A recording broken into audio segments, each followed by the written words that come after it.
My question is to the Prime Minister and concerns the Attorney General's aggressive verbal attack on a young female journalist yesterday. This occurred in a media conference regarding the government's botched and mishandled actions in releasing almost 150 hardcore criminals into the community. A young female journalist asked if a woman who had been assaulted by one of those released deserved an apology.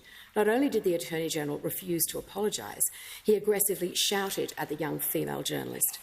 Has the Prime Minister forced the Attorney General to apologise? The call to the Prime Minister. Thanks, Mr Speaker. The Attorney General has, my understanding is, has spoken to the journalist concerned, has apologised, has had a discussion with her, a courteous discussion with her.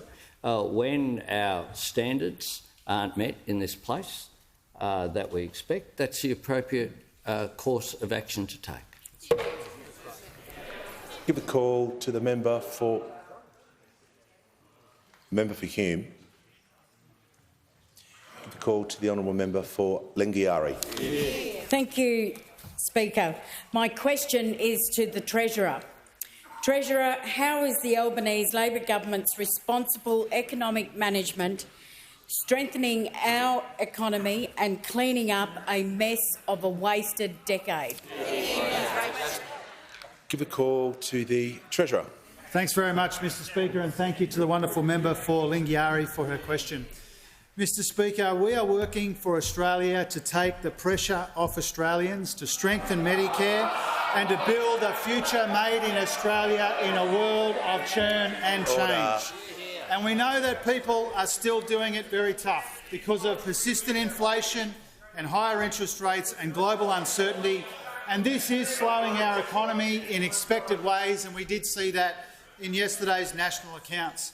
But, Mr Speaker, we aren't just acknowledging this, we are acting on it, with a combination of cost of living help and budget repair and investing in housing and energy and skills. The member for and we are Hume making welcome and important progress on inflation, on the budget and on the economy as a result of our efforts. Quarterly inflation is now around half what we inherited.